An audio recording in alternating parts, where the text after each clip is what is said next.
कहीं भी जा रहे हैं तो अपने गुरु को श्रेष्ठ माने, उनको जज करने की जगह अपने आप को जज करें। वो मेरा ये मानना है कि हमें ज़िंदगी में पॉजिटिव रहना चाहिए, कुछ मिले, अगर नहीं मिल रहा है, नीट नहीं मिल रहा है तो क्या नीट ही पूरी ज़िंदगी है? ऐसा कुछ नहीं है, नीट ही अच्छा, रिवीजन के बारे में बताइए कि रिवीजन करना चाहिए, किस तरीके से करना चाहिए और किस तरीके से जो है कोटा में डिस्ट्रैक्शन से बचा सकता है, क्योंकि डिस्ट्रैक्शन कोटा में एक तरह से बच्चे की सबसे बड़ी प्रॉब्लम होती है। क्योंकि हमें कोई पीएचडी तो नहीं करनी है, नीट में तो बिल्कुल पीएचडी से कोई लेना देना नहीं है। मंजिल को पाने के लिए समझदार नहीं पागल बनना पड़ता है। नमस्कार दोस्तों, मेरा नाम है Vishnu Rathore and you are watching Kota Jankari YouTube channel. बात करें आज के वीडियो में तो हमारे साथ है नव्या मिश्रा, जो कि नीट यूजी 2023 के एग्ज़ाम को क्लियर करके ऑल इंडिया रैंक 92 लेकर आई है। और बात करें कैटेगरी वाइज तो 71 इनकी रैंक रही है। कई तरह के प्रश्नों के आंसर जानने की कोशिश करते हैं, ताकि यदि आप लोग जेई की या नीट की स्पेशली नीट की प्रिपरेशन करना चाहते हैं तो आपको कई तरह की चीज़ें समझने की मतलब एक तरह से हेल्प होगी। नव्या, सबसे पहले तो मैनी कॉन्ग्रेचुलेशन, आपने इतनी अच्छी रैंक प्राप्त की और आपके साथ फादर भी है। कैसा लग रहा है सबसे पहले? बहुत अच्छा लग रहा है, थैंक यू सर।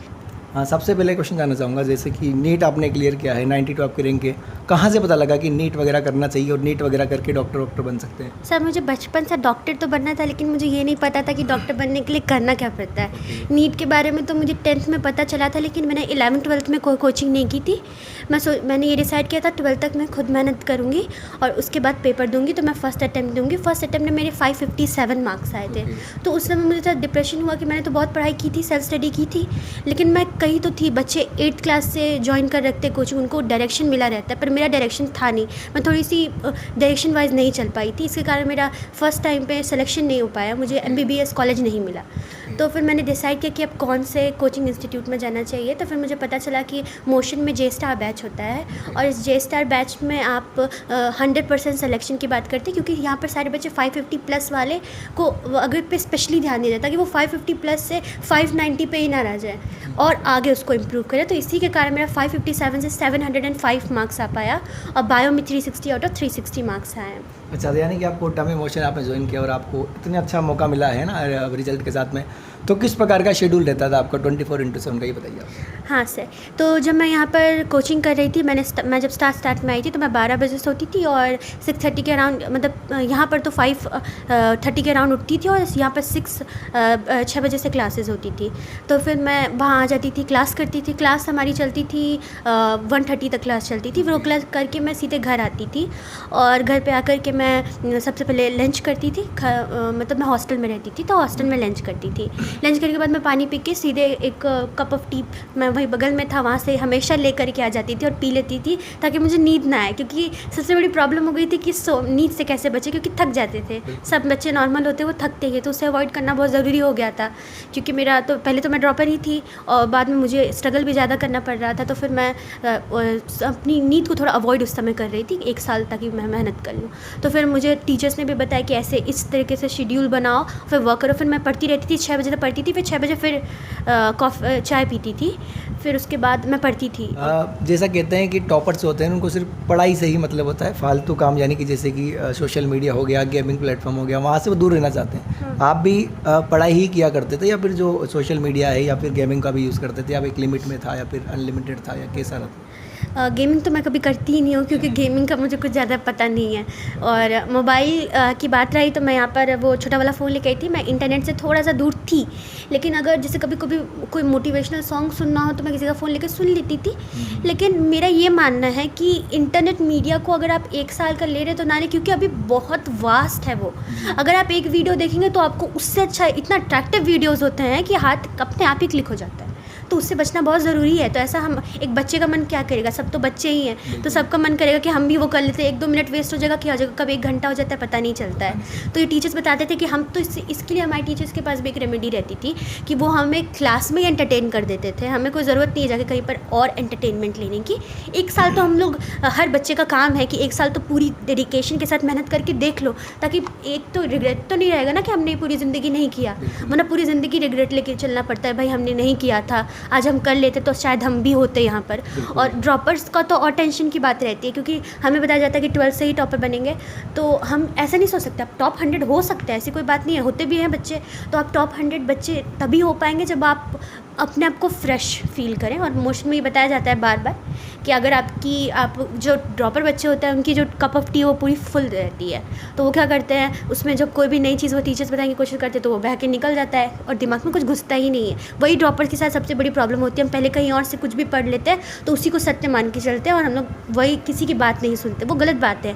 कभी कभी कुछ चीज़ें नई सीखने में ही भलाई होती है, तो अपने नए माइंड की तरह लें और फ्रेश सोचें और एक बार फिर से शुरू करके देखना चाहिए। यानी कि आप ये कहना चाहते हैं कि यदि आपको टॉपर बनना है या अच्छी रैंक प्राप्त करनी है तो सोशल मीडिया से जितना हो दूरी बनाकर चलना चाहिए। हाँ, मेरा ये मानना है कि सोशल मीडिया में हमारी ज़िंदगी में एक सोशल मीडिया बहुत ज़रूरी पार्ट भी है, ऐसी बात नहीं है कि सोशल मीडिया, लेकिन क्या देखना है वो भी बहुत इंपॉर्टेंस रखता है। जैसे आपका यूट्यूब चैनल देखेंगे तो मैं बता रही हूँ तो ये तो अच्छी बात है, लेकिन अभी हम चले गए कार्टून देखने के लिए, मूवी देखने के लिए, तो ऐसे चैनल से तो अवॉइड कर सकते हैं ना। हम जैसा देखेंगे वो वैसा ही रिकमेंड करता है यूट्यूब पे, तो ये मैं बोलती हूँ कि थोड़ा सा अवॉइड करना चाहिए, क्योंकि बड़ी चीज़ है, नीट का पेपर बड़ी चीज़ है, 22 लाख बच्चे हैं आज का, इस बार का कंपटीशन तो सबने देखा ही है कितना ज़्यादा हाई है, तो भरोसा करना चाहिए टीचर्स पे। तो मैंने तो बहुत भरोसा किया, मैंने अपने टीचर्स पे ही भरोसा किया और मुझे मोशन पे भरोसा भी था। और फ़ीस भी यहाँ की बहुत कम है, जो जेस्टा बैच है मेरे बैच की तो बहुत कम थी, मेरा 20 हज़ार रुपये में पूरा हो गया था और पूरा कॉन्सेंट्रेशन टॉप फैकल्टी के साथ मुझे मिलता था। ऐसा नहीं है कि मुझे कोई दूसरा टीचर हो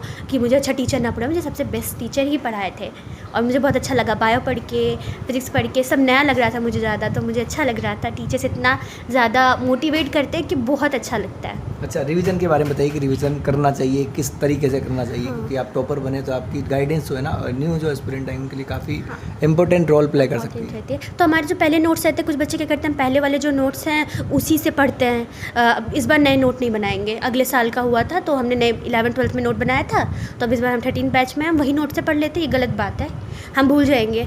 एक ह्यूमन टेंडेंसी, हम हर चीज़ भूल जाते हैं, लेकिन जो हमें पसंद होती है उसे नहीं भूलते। तो याद करें कि आपका सबसे पसंदीदा काम जो होना चाहिए इस समय के लिए पढ़ाई ही होना चाहिए, और कोई चीज़ पसंदीदा रहेगी तो हमारे दिमाग में वो आएगी। तो पढ़ाई को पसंदीदा बनाने का यही तरीका है कि नोट्स बनाएं। लिखना बहुत ज़रूरी होता है, दिमाग में सोचें लेकिन उससे पहले लिखें भी। जब आप लिखते तो कुछ चीज़ आती है, मैंने ये चीज़ लिखी थी कि मेरे इस पेज पे था, अगर आप उसे बार बार रिवाइज़ करेंगे तो वो आपको फ़ायदा देगा। मैंने किया है ये सब चीज़ें, मैंने सबको सारे नोट्स फिर से बनाए थे और एकदम नई फ्रेश जर्नी शुरू की थी पूरा करके। पेपर देख के मुझे लगा कि मुझे तो सब आ रहा है, और फिर सिली मिस्टेक्स तो होती हैं बच्चों से। अब वो एक ह्यूमन टेंडेंसी है, क्या किस्मत है, बच्चे जानते हैं वो जैसा हम कर्म करेंगे भगवान हमारा साथ तो देंगे ही देंगे, और कोचिंग इंस्टीट्यूट वाले तो देते ही हैं, सब हेल्प करता है और सबकी बात सुननी चाहिए। ओके, अब आप कोटा में अगर आपने प्रिपरेशन करी मोशन से, ठीक है, तो कोटा की इन्वायरमेंट के बारे में क्या कुछ कहना चाहता है और किस तरीके से जो है कोटा में डिस्ट्रैक्शन से बचा सकता है, क्योंकि डिस्ट्रैक्शन कोटा में एक तरह से बच्चे की सबसे बड़ी प्रॉब्लम होती है। हाँ, कोटा में डिस्ट्रैक्शन तो होता है, क्योंकि आधे ज़्यादा बच्चे कोटा में ही पढ़ने आते हैं। जब नहीं होता तो कोटा में कि हम कोटा में पढ़ेंगे, मैं भी कोटा ही पढ़ने आई थी। तो मैं जब आई थी ट्रेन में तो ये मुझे दिख गए बच्चे बहुत सारे हैं, तो फिर मुझे तो पहली बार पता चला कि मुझे तो जब मैं 12th में थी तो मुझे तो इतना कुछ नहीं पता था कितना कॉम्पिटिशन होता है। मैं आके देख रही हूँ इतना कॉम्पिटिशन होता है, बच्चे तो इतना पूरा पढ़ रहे हैं पूरा दिन। फिर मैं कही अब तो करना पड़ेगा भाई, कुछ नया करना पड़ेगा, तो वो भी देखना ज़रूरी है। और अगर नहीं देखना है तो आप ऐसे भी पता कर लें, और ये ना सोचे घर में कि हम शेर हैं, घर में 650 आ गए तो हम तो अब शेर है, ऐसा कुछ नहीं होता। घर पे बैठ के पेपर देना अलग होता है और सेंटर पे बैठ के पेपर देना उससे बहुत अंतर होता है। मैं घर पे बैठ के पेपर जो भी करती है, इसमें मैं पहले बताऊँ, जब मैंने फर्स्ट अटेम्प्ट किया घर में, मैं करती थी रिलैक्स होकर पेपर 4 घंटे में मज़े से करती थी कि वहाँ पर और जल्दी कर लूँगी, जो कि मेरी गलत हैबिट हो गई थी। फिर वो सब कुछ जो अपनी हैबिट है उसे लिस्ट डाउन करो। अभी जो इस साल की गलती है उसको एक नोट बनाए बच्चे, और उसको याद रखें कि ये तो मैं बिल्कुल नहीं करने वाली इस साल, या करने वाला जो भी है, तो वो अपना मतलब लिखी हुई है गलती तो मैं इस साल नहीं करूँगी। मैंने अगले साल ये वाला वीडियोज़ देखने में अपना टाइम वेस्ट कर दिया, मैं इस साल ये नहीं करूँगी।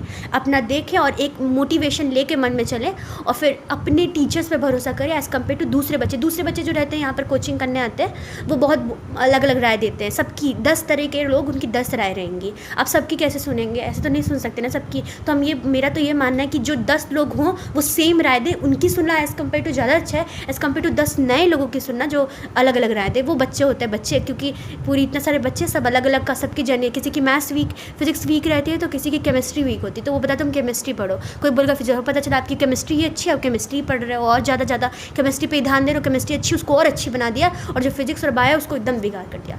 तो ऐसा नहीं करना चाहिए। मुझे खुद जनरली केमिस्ट्री बहुत पसंद है, तो मेरा पहले था कि मैं केमिस्ट्री बहुत पढ़ लेती थी। पहले मैं पूरे रिएक्शंस कहाँ के रिएक्शन 12th में बैठ के पढ़ रही थी, कुछ भी सिलेबस से बाहर, मतलब ही नहीं है पढ़ रही हूँ। ये सब बहुत ख़राब आदत है, इनको छोड़ना ज़रूरी है, क्योंकि हमें कोई PhD तो नहीं करनी है। नीट में तो बिल्कुल PhD से कोई लेना देना नहीं है, सिर्फ एक सिलेबस होना चाहिए और उसको स्ट्रिक्टली फॉलो करना चाहिए। तो मैंने वही किया और मुझे टीचर्स ने ये बताया और मार्गदर्शन तो मुझे बहुत अच्छा मिला है और जे स्टार बैच बहुत अच्छा था। 100% सिलेक्शन हुआ है जे स्टार बैच से।